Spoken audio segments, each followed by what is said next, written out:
This is a podcast or something like that. All right, okay, and hello. We are back for episode 4 of the Verbal Journal, and welcome back. And if you're new, welcome in general. This is essentially a podcast, or just like some sort of thing where a guy talks, and then we will be having a Discord segment again in about 12 minutes.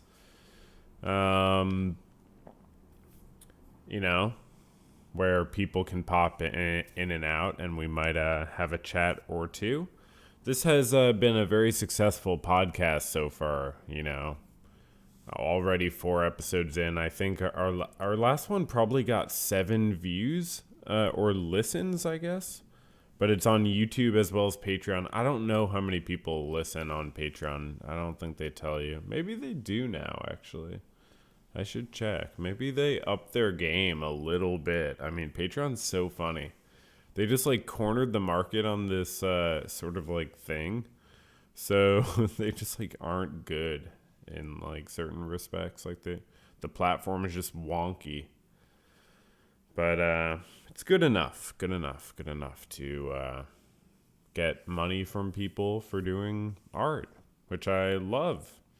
Right now, currently, I make about a few hundred a month from YouTube plus Patreon, which is unbelievable. I never would have thought I'd be making that.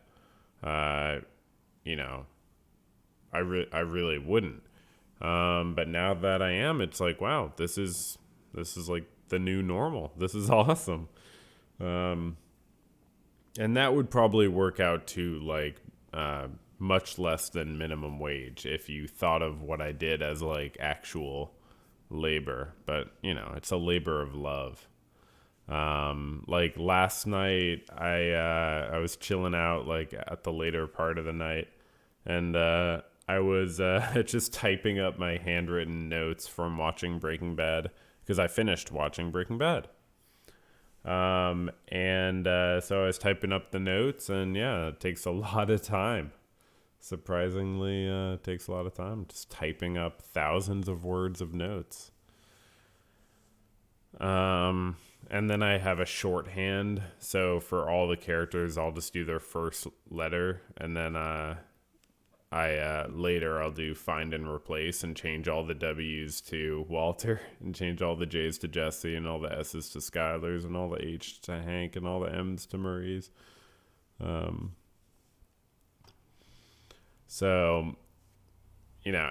then it's going to be really fun. I only have another hour of putting in notes, and then I get to start the whole conceptualization of okay, what are the most interesting things I wrote down, and what would I actually want to really expand on for some sort of video type project.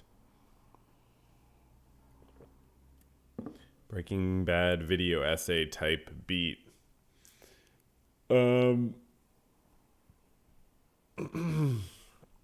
So yeah, I mean, that'll be interesting. I remember a few weeks ago I was doing this podcast, and I was like, you know what, why don't I just watch Breaking Bad? And here we are. 2 weeks later, actually, exactly 2 weeks later, and I've watched all of Breaking Bad. It's not a super smart way to, spend one's time in terms of hours watching television. But hey, it's like I said, it's work. I'm getting paid for this. Oh, wait, hold on. I'll be right back. I'm getting a call. All right, so that was a 45-minute break, and I talked to family members who I know and love, and I wanted to speak to on the telephone. The thing with content is it can honestly take up a lot of time. You don't want it to get in the way of, relationships and stuff like that, so you got to make sure to be careful about that, especially, in the past when I've been, streaming. There were times when I would stream 3 or 4 nights a week, consistently.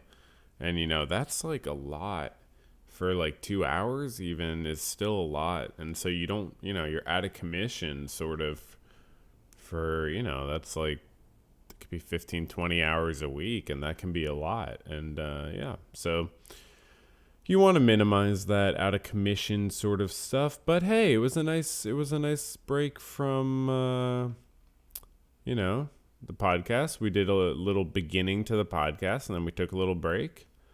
I delayed the Discord event, so anyone who was planning on joining is aware. And that could be no one. But okay, here we are. We are back, and I got a little bit more coffee. Yeah, it's great. So today's Sunday. It's February 5th, 2023. After Christ. Is it after Christ was born or dead or died? Is it the birth of Christ or the death of Christ? Before Christ was born.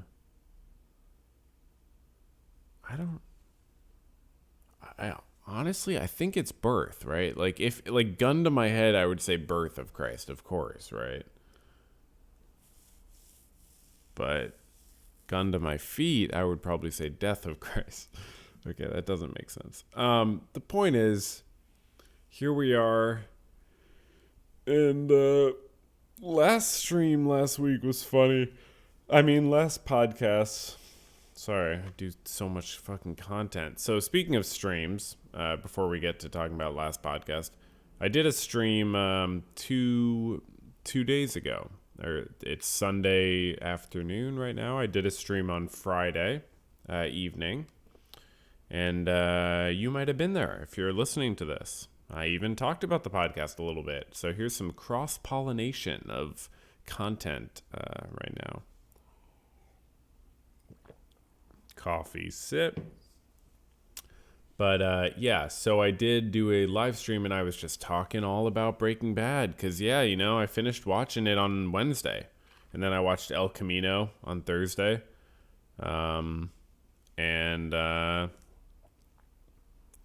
Friday I was ready to...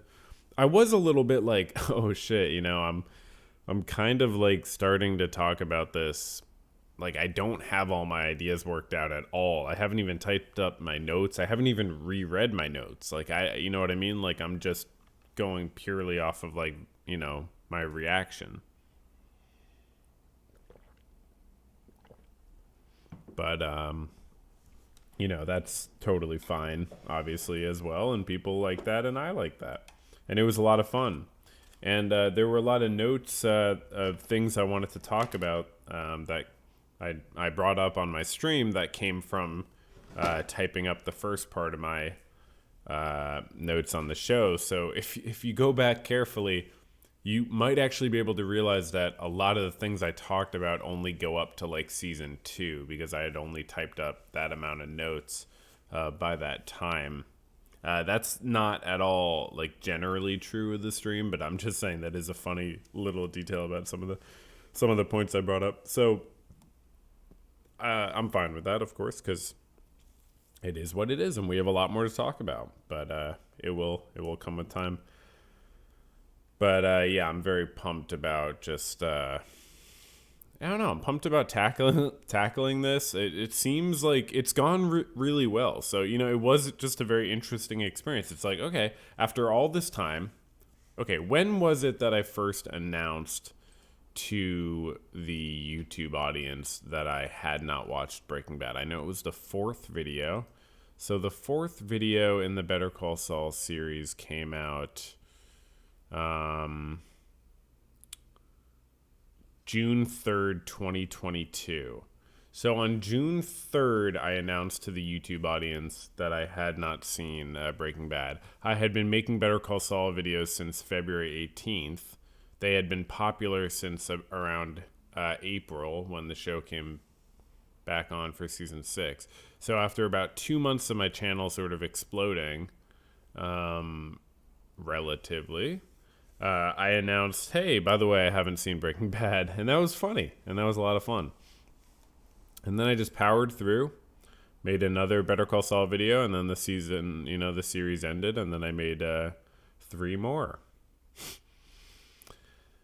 And then I watched Breaking Bad and did a live stream of that.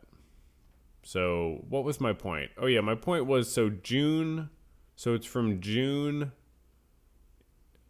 It's been 8 months actually. Yeah. Right. Yeah. June, July, August, September, October, November, December, January, February. Yeah. It's been 8 months since I announced to the audience that I had not watched Breaking Bad, and I finally have watched all of Breaking Bad. So that's that's how life is, I guess. Sometimes things take 8 months to happen. You know what they say. Sometimes things take about 8 months. It's a very insightful thing. I really like that expression. The other interesting thing I'll talk about before we start up the Discord voice chat segment of this. Just dropped my pen. Sorry. Sometimes I have a pen so I can take notes if there's something I want to remember. And sometimes I drop pens. Okay, so the other thing I wanted to talk about was the funny bit I did in my stream. It got huge laughs. It's been getting really good ratings. It was in the cover of it was in the cover. It was in the cover of the New York Times, actually. My bit was so funny that they wanted to report on it, but it couldn't go on the cover for legal reasons. So they put it in the cover of the New York Times, and that is actually true. And you can look that up on the internet, or in the internet, in the internet. Okay. My point here is I had a bit at the beginning of my stream where I was like, okay, we're going to talk about Breaking Bad, but first I just have to watch this video. And then it was just like a cute animal video. And then I just went through like 15 of them.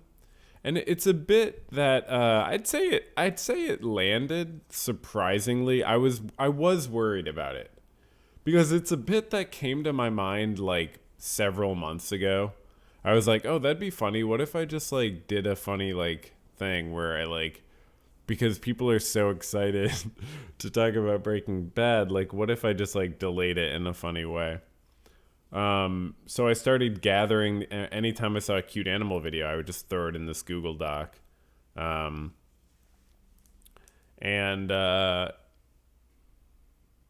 when it got closer and closer to time to do the stream, I was like, I don't fully get how this works as a joke. Actually, I'm a little bit sort of losing faith in the joke. I know it works, but I'm a little confused about how to make it work. And then I was like, fuck it, I'm just going to go for it. And what sort of came to me in the moment that was totally unexpected was the whole, like, my producer gave me these clips thing. I realized that was the missing piece I really needed to make it, like, work. Because otherwise it just doesn't... It's hard to make a joke like that work. It's sort of like... It's not really, like, a joke worth making to a lot of people. So, it's like if you're going to try, you got to try to make it work. But that's me breaking that down for people who are like, what's your method? What's your process? Basically that was it.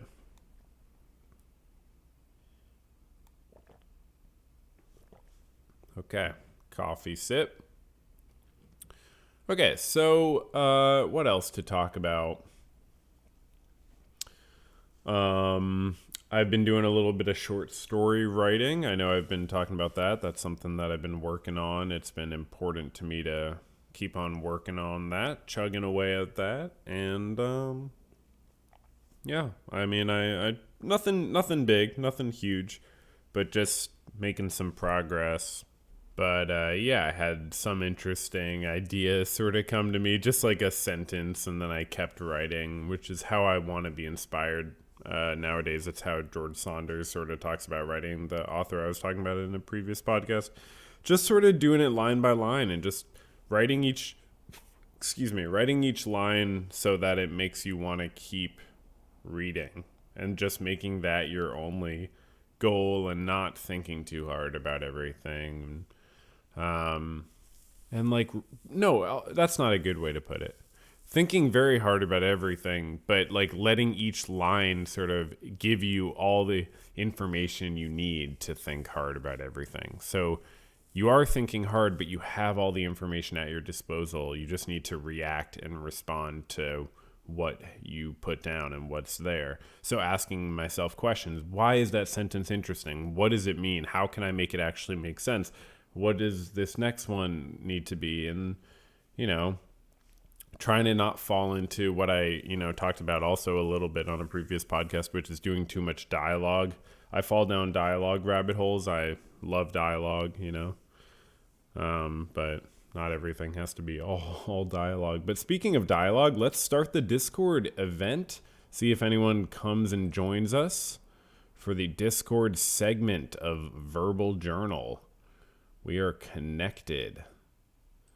All right. Let's see how this goes. This has been great so far. It'll be great whether or not people join us. But let's see what happens. Got the text stuff figured out, and we are rocking and rolling. So, what was I talking about? Oh yeah, writing. It's been good, just, getting into that. So that's something that I've been getting really creative with outside of video making, and it is a very different style of creativity, and I need that, and it feeds my soul. Writing for videos is very logical and rational, and it is art, but it's really different. I will definitely say making videos is art for sure, but it's just such a different mind state for me, because I'm making these like argument videos, where I'm trying to present like a logical argument a lot of the time. And that's just a certain kind of mind state you're not usually in when you're doing art. Or in my experience, like it's only a piece of the puzzle, and I really need that, like there's a lot of logical decision making in short story writing too, but it's also just like letting your sort of like weird side fly a little bit more. And same with like painting and visual art, which I want to do more of. This is stupid, but I'm excited for the baseball season to start, because I like watching baseball games and doing painting. So I'm hoping to make that another thing I do. Okay. So yeah. Verbal journal. Do. So this is a great episode so far. I think we're getting big numbers. What else is going on? So one of my plants at my office has a flower now that it grew. It's a very pretty flower, so it's nice. It's a little one, obviously. It's new, but it's nice to see a little flower growing off of a plant. I did not know flowers grew on plants. I thought flowers and plants were completely different species of things. But I didn't know they had any. I thought it was like an animals and fungi thing. I thought they were like flowers were, completely different. I thought they were like a sort of a type of like protist, I think is the word I'm looking for. I thought they like were parasites on top of plants. But after seeing what happened at my office, I can tell you this flower is clearly a part of the plant. Now, why and how does it work like that? I have no idea. There's no way to find out. We have no way to find out, because, and I'll tell you why. Because I know you're listening and you're like, please, can you just find out? Like, I would really like that. No, I can't. Because if you listen to the previous episode of this podcast, we did a significant amount of research into the neuroscience of how caffeine affects the body and the mind and the soul. And we looked at scientific studies, and we were learning about the specific chemicals and how they affect the different pathways in the brain. And I thought it was pretty good. I thought it was good content, but the higher ups in the What's Therapy organization, we'll call it that, they basically they said it was unacceptable, and I didn't really get like a better explanation than that, because it was they hung up. They did the sort of Breaking Bad thing where they hang up the phone really abruptly. So apparently I'm not allowed to do any research on the podcast anymore. So that's something that I've sort of taken away from that experience. So, yeah. So we're not going to be able to find out anything in any sort of detail. Or we're not going to be able to know anything, I guess is probably a more accurate way to put it. So flowers, plants, some sort of connection there. Main point is, I have a few plants at my office, and, it gets good sunlight, and, I water them once a week. There are 4 different plants. They have completely different needs, but, come on. I'm not Mother Teresa over here. And I say Mother Teresa because she notoriously was very good at taking care of plants. She was very mean to people, though, but she did treat her plants well. I don't think she could sue me. But no, so I'm not, I water them all once a day. Once a week. They all get about the same amount. I adjust how much I give them a little bit, because they're completely different types of plants. One's like an aloe plant, and that's the only one I know. I could try to describe the other ones, but it would be fruitless. Fruitless, yeah, that's true. They don't grow a fruit, because fruits are not part of plants, I don't think. So, what else?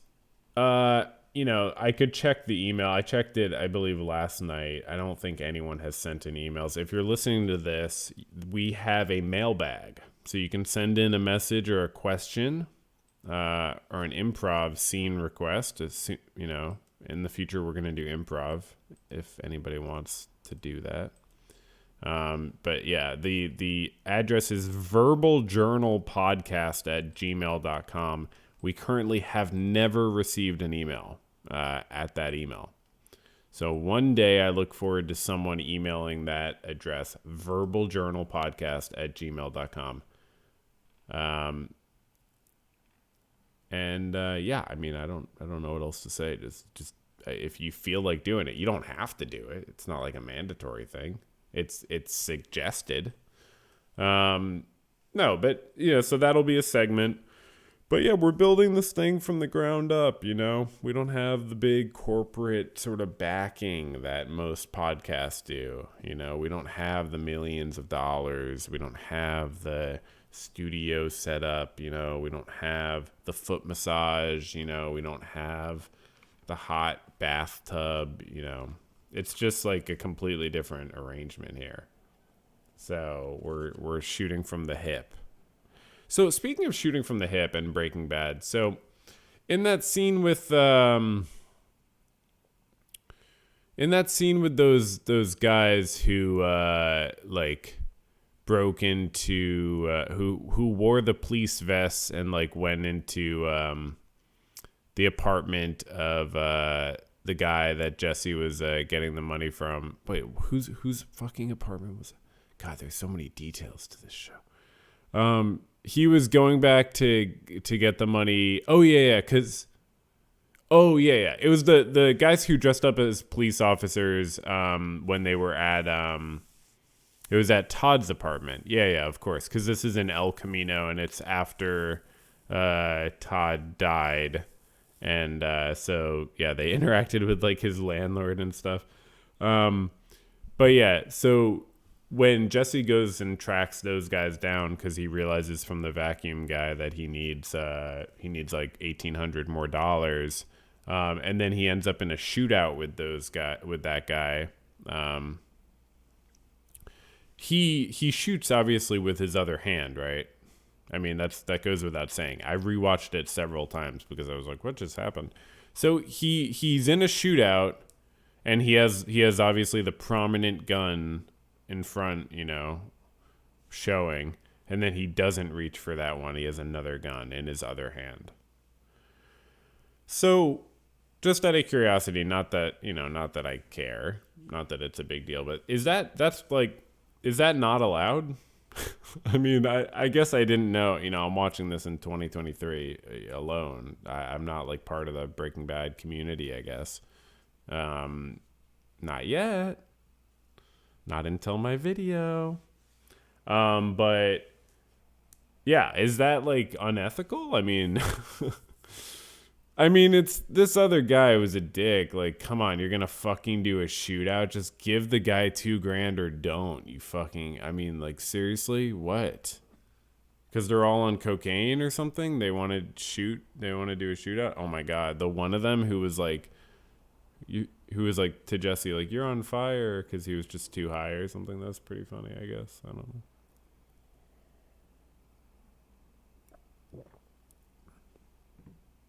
I don't know.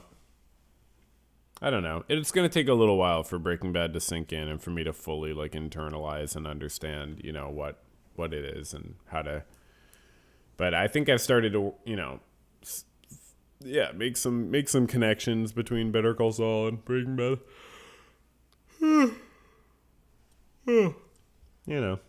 I've started to think about it a little bit.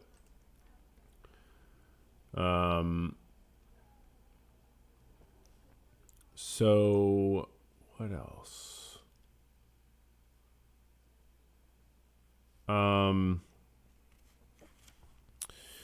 So I did not watch that movie I was supposed to watch, Pig. I actually forgot about it. Maybe I'll watch it today. Yeah, maybe I'll watch it today. But I've been watching some good sports. I watched the Dallas Mavericks versus the Golden State Warriors game. That was nice. Yeah, I don't know. Not too much else going on. I've been working on some music in Ableton, just fucking around with some beats. I want to do a music stream very soon on Twitch, maybe this week. I got this Ableton on this computer just to do streams, and I've only done one. But I was figuring out some audio driver stuff. That'll be interesting to actually test out, because I did sort of futz around with my audio driver on my computer, and I think it improved it, but it's just been an adjustment period. But yeah, I've been seeing more clients at my work. I've been seeing like 15 people a week instead of like 10 a week, because I was just on a lower. I was just not seeing as many people before. But yeah, it's great. It's good to be seeing more people and doing my best. And one thing I was actually doing right before I started the podcast today was I was updating the membership situation with YouTube, because it was just so out of date. Because I set it up like when I first set it up, and I was like, this is what I think the benefits will be. I thought I was going to do a members only live stream. It's like, what? That would be so weird.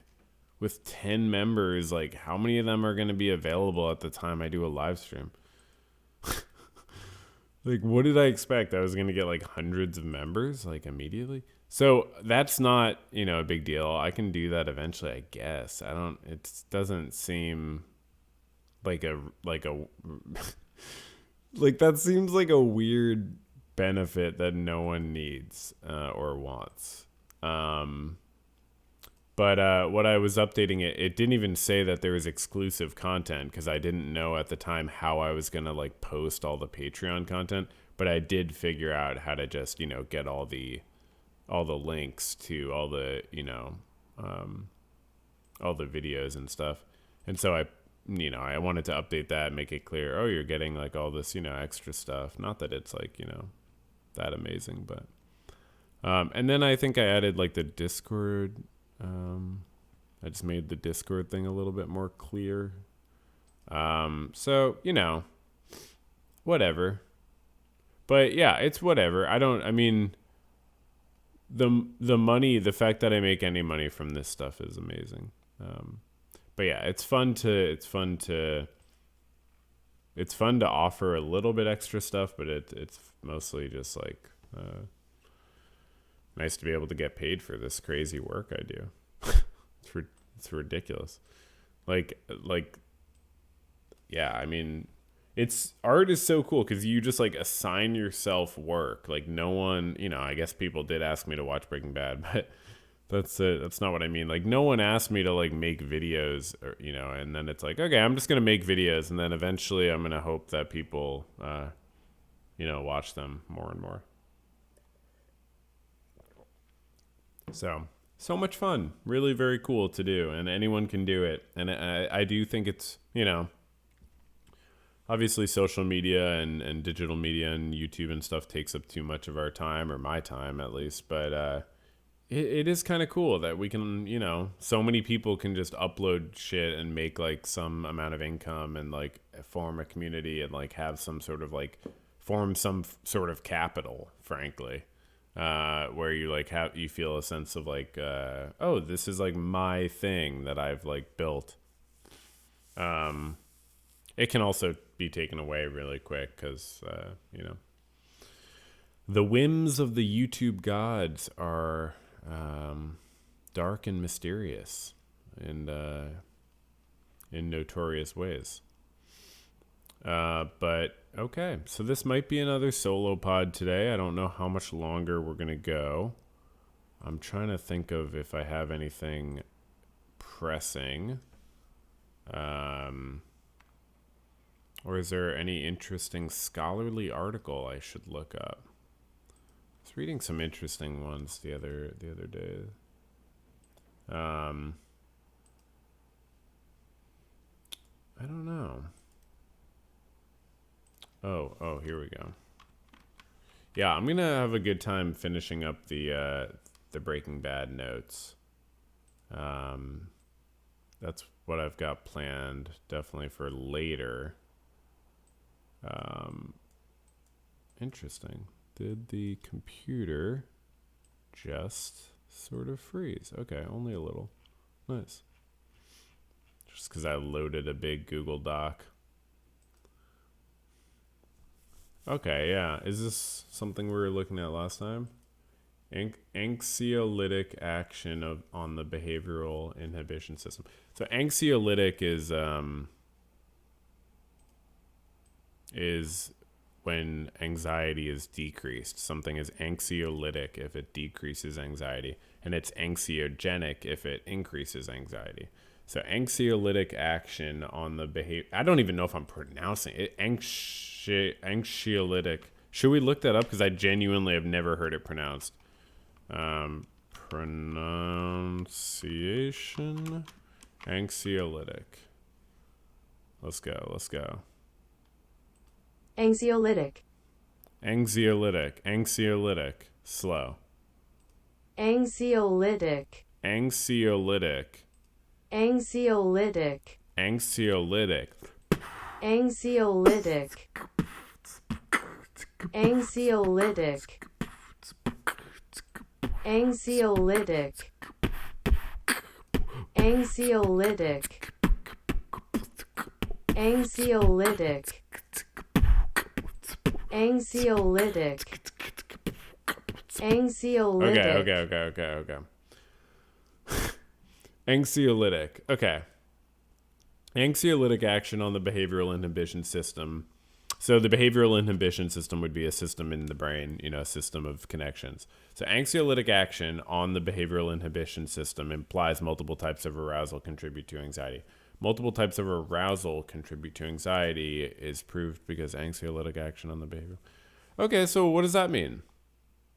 Oh, I don't want to read this article. This is like an article that's all based off of like one person's research, and it's from 2000. I'm sure it has good stuff in it, but this is the one I didn't really want to read. But hey, we did get a good pronunciation of anxiolytic.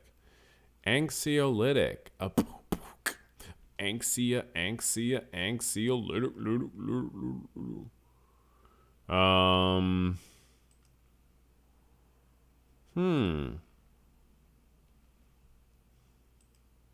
Does the ICD-10 classification accurately describe subtypes of borderline personality disorder?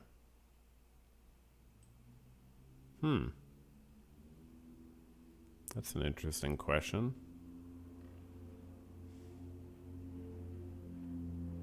The term borderline state was first used in 1953 to describe a syndrome which bordered on both psychosis and neurosis. This was a messy, ill-defined syndrome which seemed as if it might consist of more than one diagnostic entity. A first cluster analysis of 60 hospitalized patients in 1968 delineated 4 subtypes. A psychotic border, I honestly, psychosis is something I feel like is not super well understood in like the world.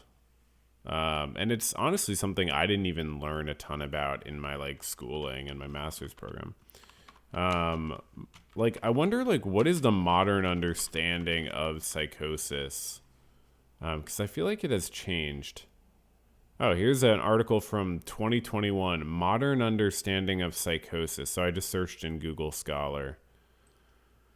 It's called Modern Understanding of Psychosis, From Brain Disease to Stress Disorder, and Some Other Important Aspects of Psychosis. Oh, wow, you can listen to it?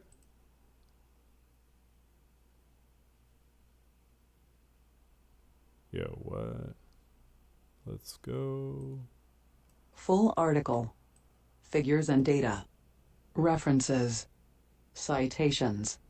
Metrics.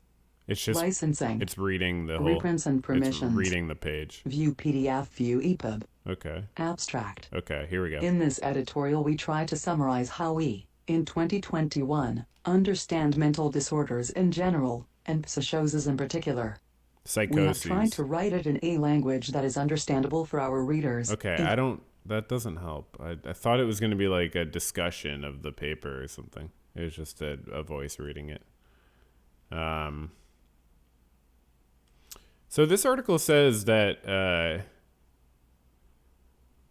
and it's from Jan Olav Johannesson, who was president of the Norwegian Psychiatric Association, and yeah. He says that in the past decade, there's been a significant development in our understanding of psychosis.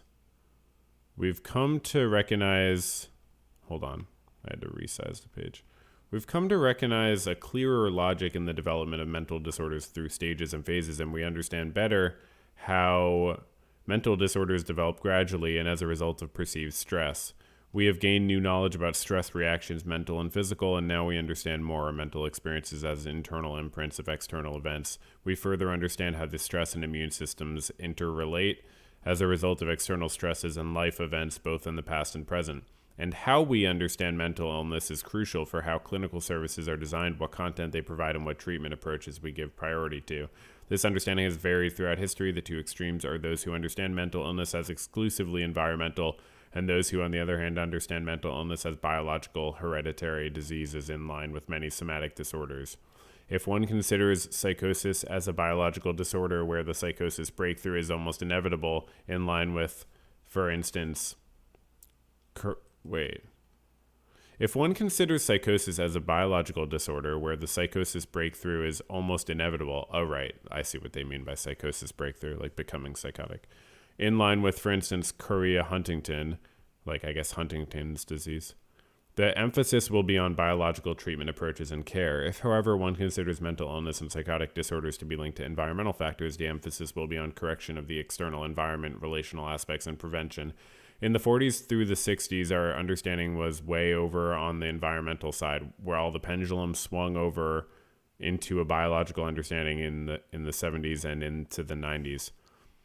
I guess that's in line with like the understanding of depression as like chemical imbalance. It's not probably wrong to put it that way, but hold on one second.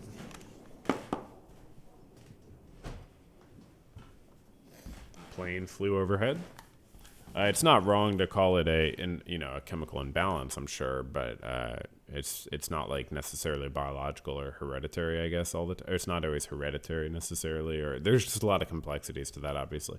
And as the article goes on, in the 2000s, the pendulum swung back again, much thanks to new research and knowledge about epidemiology, psychological trauma, genes, and epigenetics. Right, like you could have a chemical imbalance, but it's epigenetic, like it's formed in a reaction between your genes and your environment. So it's like, it's both and.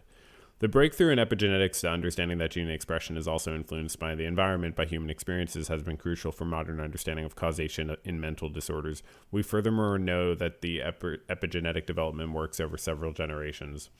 Moreover, it seems that the significance of... Isn't that like Lamarckian? Like, what's the difference between epigenetics and Lamarck? Honestly, this is such an ignorant question, but that's a genuine question. Can someone explain to me? Lamarck was the famous, like, guy who wasn't Darwin, who like said, figured that like giraffes had long necks because like they like would really try to like stretch their neck and then they would pass on that slightly stretchier neck. I could be wrong about that, but it's like acquired inheritance of acquired characteristics is Lamarckianism, I believe. Lamarckianism. The notion that an organism can pass on to its offspring physical characteristics that the parent organism acquired through use or disuse during its lifetime. Right. So it's not the same thing as epigenetics, but epigenetics is about like how our genes can be affected by our environment and then be passed on. So it's just, there's definitely some overlap, but it's not the same. I mean, moreover, it seems that the significance of the genetic risk is much less than we previously assumed, perhaps as little as 5 to 6% of the risk. Wow. So only 5 to 6% of the risk of psychosis, I believe they're talking about, comes from genes. They cite an article from 2014 in the Schizophrenia Bulletin saying, until very recently, schizophrenia and bipolar disorder have been conceived as two separate... Hold on. Okay, and yes, that was me getting another phone call. So that is the theme of the day, and I think we have ourselves a title, or at least an element for the title, which is something related to the fact that I've gotten 2 phone calls. The second one was much longer. It was an hour.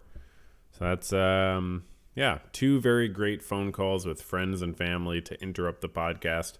Nothing wrong with that. And we are back on track. And where were we? Yes, psychosis. So I was reading from a 2014 article in Schizophrenia Bulletins that said, until very recently, schizophrenia and bipolar disorder have been conceived as 2 separate conditions. This distinction is still taught in medical and graduate studies, is maintained in diagnostic classifications, and relied upon by regulatory bodies, drug companies, researchers, clinical care, and research funding agencies and advocacy groups. Psychiatrists know that between these diagnostic entities, there are not only symptom diagnostic and treatment overlap, but also a shared genetic and environmental risk factors that's between schizophrenia and bipolar disorder. And by the way, earlier when I said only 5 to 6% comes from genes, I believe I might have slightly misstated it, because I believe that was 5 to 6% of the risk for what I assume is a diagnosis of schizophrenia, not just psychosis as a symptom. So psychosis as a symptom is different than schizophrenia as a diagnosis, which would have psychosis or psychotic states as part of the... and I just checked the article they reference with that. And it's called Rare Genome-Wide Copy Number Variation and Expression of Schizophrenia. We can read that one next time on the pod. Let me make a note of that. Yeah, I'm starting to, I'm starting to get organized. So yeah, a lot of interesting things, but we'll create this. Okay. Oh, okay. Interesting. Right. Interesting. Okay, cool. Verbal journal action. So anyways, we're learning that there's more overlap between schizophrenia and bipolar disorder, than maybe is commonly understood. It's not just, one is a thought disorder and one is a mood disorder. So it's 5 to 6% of the risk for a diagnosis of schizophrenia comes from genetic factors. So many of the genetic findings,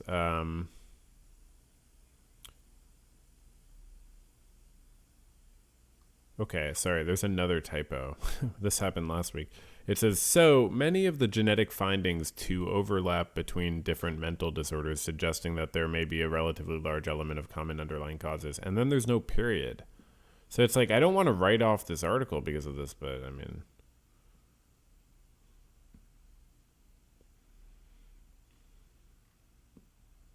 let's go to that other one. Yeah, let's go to that other one that I just mentioned, because that looked more legitimate. It has a lot more authors. It has tons of authors, actually. Wow. Oh my gosh. It has like 50 authors. Rare genome-wide copy number variation and expression of schizophrenia in 22q11.2 deletion syndrome. It's in the American Journal of Psychiatry from 2017. And the conclusions suggest that additional rare... I don't want to just read the conclusions. Let's get this article. Let's see if we can get it through my resources. And I'm being arrested for using Sci-Hub. It seems like I'm being arrested. Right as I pull up Sci-Hub, I hear sirens. Well, better read it quick before they get to me. Chromosomal microarray analysis has made routine the ability to detect pathogenic copy number variations. Copy number variations, I assume, are genetic variations. Let's look that up. What are copy number variations? Copy number variation is a phenomenon in which sections of the genome are repeated and the number of repeats in the genome varies between individuals. Copy number variation is a type of structural variation. Specifically, it's a type of duplication or deletion event that affects a considerable number of base pairs. Okay. So chromosomal microarray analysis. So that's some sort of detection, some sort of measurement technology. Chromosomal microarray analysis. Say that many times fast.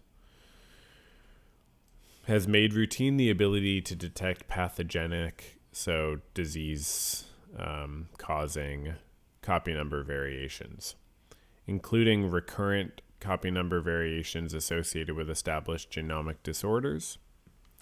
Most testing is done postnatally in children with autism spectrum disorder, developmental delay, or intellectual disability and/or multiple congenital anomalies, or prenatally. Several commercial laboratories are now providing the means for non-invasive prenatal screening of microdeletion syndromes. With increased early diagnosis, attention is shifting to understanding the later onset expression of genomic disorders. Of concern is the association of several genomic disorders with schizophrenia, a serious psychotic disorder that typically has onset in adolescence or early adulthood and that requires lifelong treatment. The recurrent 22q11.2 deletion associated with 22q11.2 deletion syndrome has an estimated prevalence of 1 in 3,000 to 4,000 live births, and in addition to risk for several congenital, for example, cardiac anomalies, represents one of the strongest known risk factors for schizophrenia. Schizophrenia occurs in about 1 in 4 patients with 22q11.2 deletion syndrome. Wow, 1 in 4. Representing a more than 20-fold increase over the general population risk of 1% for schizophrenia. Given the high but incomplete penetrance of the 22q11.2 deletion for schizophrenia, there is considerable interest in identifying additional genetic factors that may increase the likelihood of an individual developing this illness.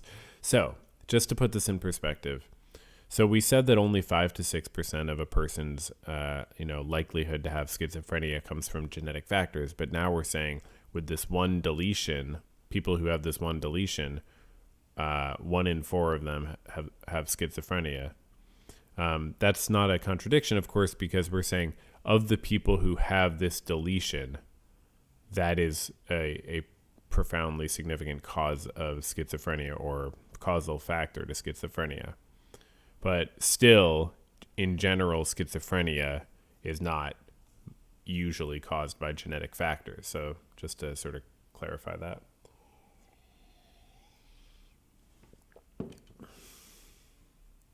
So it looks like there's an international 22q11.2 deletion syndrome brain and behavior consortium.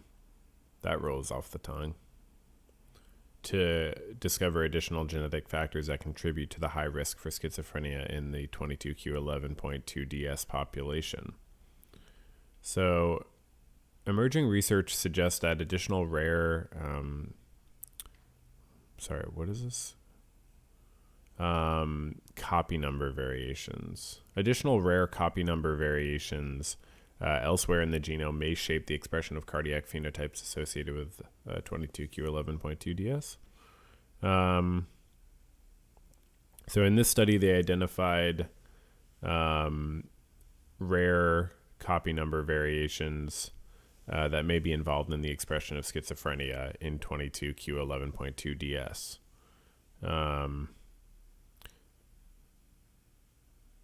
Wow. So this is a really intense genetic article. Let me see if there's any parts of it that I can understand.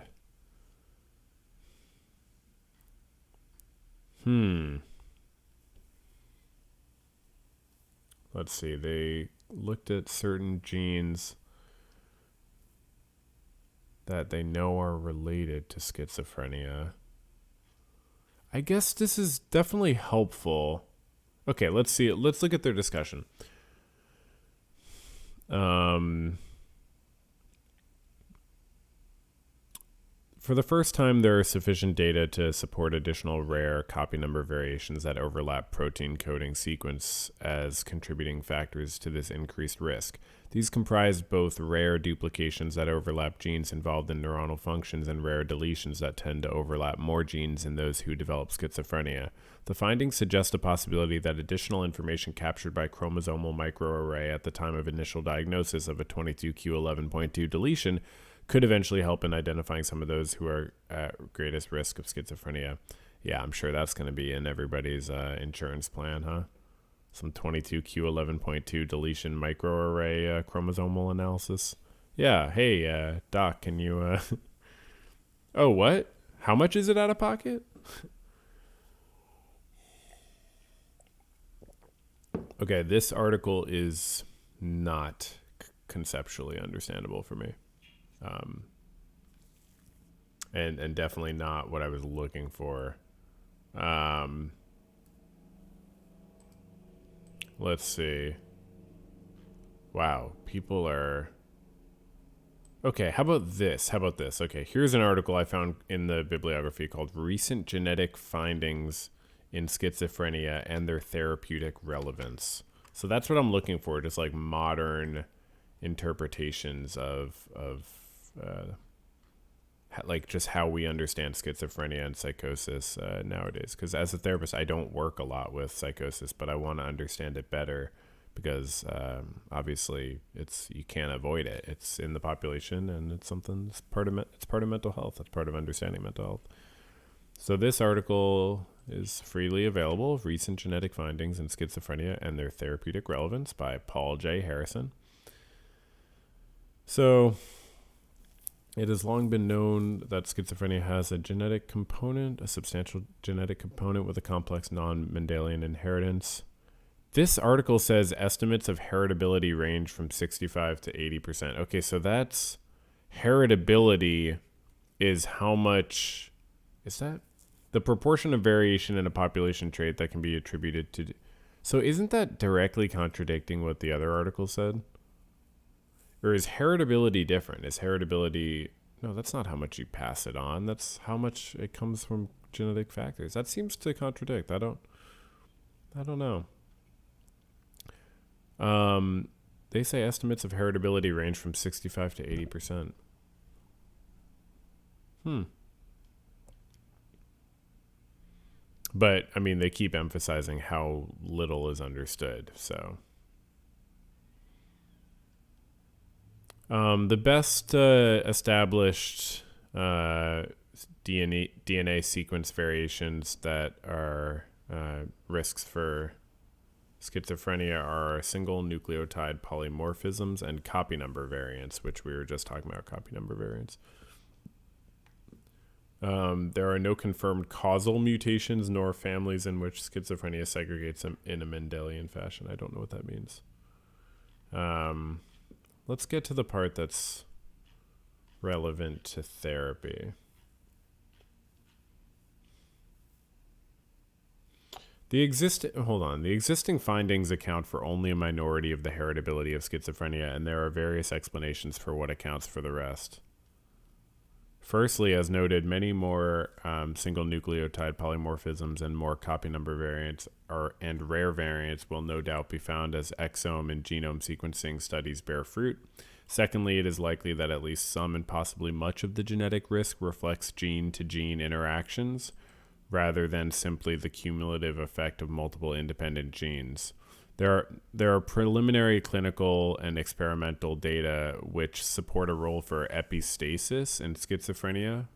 And epistasis is a phenomenon in genetics in which the effect of a gene mutation is dependent on the presence or absence of mutations in one or more other genes. Wow, that's interesting. So instead of like epigenetics for how genes are affected by environment, it's epistasis for how mutations are affected by other mutations. But it has not been systematically investigated. Thirdly, epigenetic factors such as DNA methylation and histone modifications may be involved and contribute to gene-to-environment interactions whereby part of the genetic risk for schizophrenia operates by altering sensitivity to environmental factors such as obstetric complications or early use of cannabis. Oh, right. Okay. Interesting. As with epistasis, there are some intriguing findings, but as yet few robust data. From genes to networks and pathways. Okay, let me just find the parts. Okay, therapeutic implications of genetic discoveries. Genomic discoveries can contribute to therapeutics in several ways.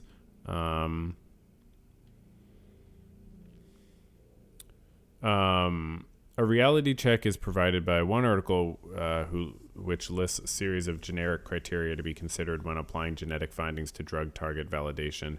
Whilst it is a moot point whether these criteria are all valid in the context of schizophrenia, they do serve to illustrate the substantial size of the task ahead. Indeed, at present, we fall at the first hurdle and at most, if not all, of the others. For example, we have few, if any, causal variants. We merely have statistically associated tag single nucleotide polymorphisms and large copy number variants, the impacts of which, as well as the relevant functions of the affected genes, are at best poorly understood. Thus, it is usually not clear whether the therapeutic goal would be to enhance or decrease the actions of the implicated gene product.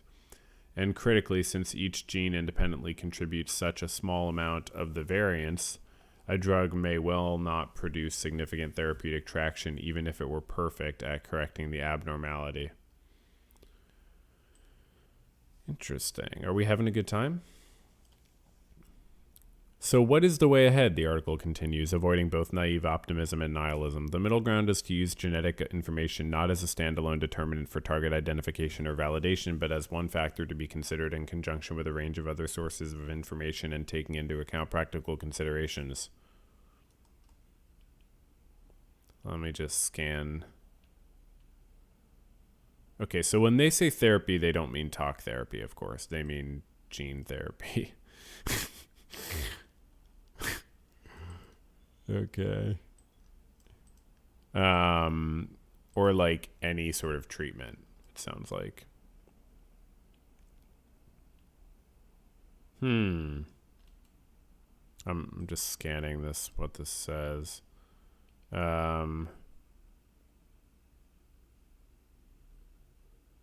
Okay, interesting. Huh.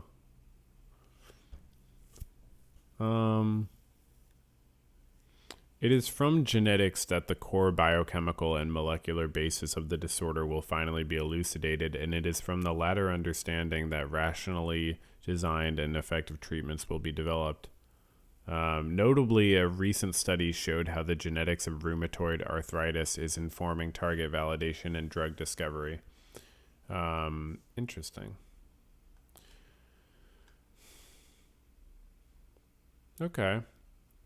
So the conclusion is genetic research over the past decade has provided fundamental insights into the nature of schizophrenia, with identification of the first indisputable risk loci and genes, and discovery that rare variants also contribute to the genetic predisposition.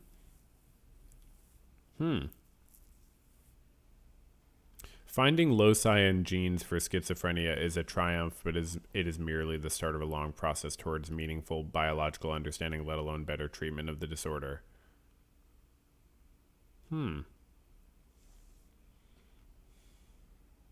Okay. I like that articles are very modest. I didn't really learn necessarily what I wanted to learn. Okay, here's another article, maybe. What's this one?